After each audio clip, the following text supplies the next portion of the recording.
Good morning, students. I welcome you to this video.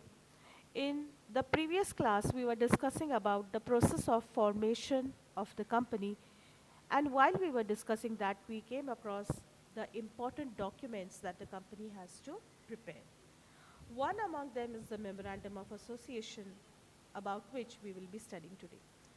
So, as you are aware, the Memorandum of Association is referred to as the basic document of the company. It is the fundamental, it is the constitution, it is the charter of the company. It defines what the company can do and cannot do, the scope of activities of the company. Before we discuss it, we will look at a few definitions. The definition is given by Section 256 of the Companies Act, which does not tell us anything about what is a memorandum, what it contains. So let us see what it says. It says that the memorandum of association of a company, as originally framed or as altered from time to time in pursuance of any previous company law or of this act. Now, the next definition is given by Lord Keynes, which says that the memorandum is the charter of the company and defines the power and limitations of the company. So, this is the fundamental condition upon which the company is allowed to be incorporated. It defines the relationship of the company with the outside world and lays down the areas within which the company shall operate. So, a company can perform only those tasks that have been clearly mentioned in the memorandum. And if the company does anything which is beyond what is explicitly written, then we will say that it is ultra virus or beyond the powers of the company. Now let us see what is contained in the memorandum of association when we were talking about what a company can do and cannot do. So where is all this given? It is given in the clauses of the memorandum. According to section 13, the memorandum has 6 clauses: name, object, capital, domicile, liability, and association. We will take a brief look at each of the clauses. The name clause, the name identifies the company.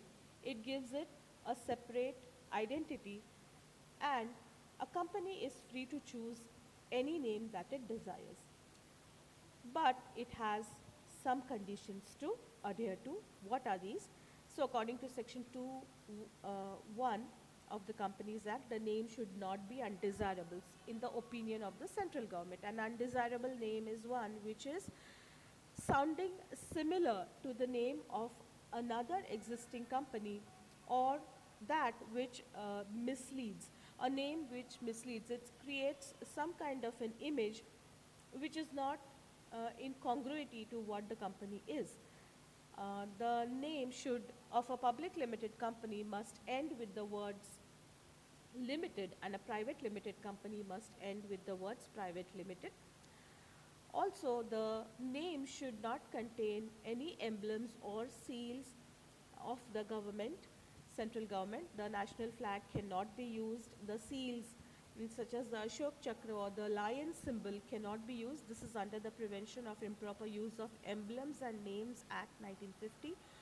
And there are certain keywords which cannot be used, and if they are used, then the requirement for minimum authorized capital must be adhered to. Now, these are words like Asia or Pacific or corporation is one such example, where if the company is using the word corporation in its name, then it must have a minimum authorized capital of rupees 5 crore. The name and a registered office should be displayed prominently outside the place of business of the company. All the essential documents of the company must carry the name and a registered office right on the top. Now let us look at the next clause, that is the registered office, the situation. This is nothing but the address of the company. When the company is incorporated, it should have a registered office, and it is at this address that all communication to the company will be addressed to. If the company doesn't have a registered office on the day of incorporation, it will be given time, and within 30 days of incorporation, it must furnish its registered office address to the registrar.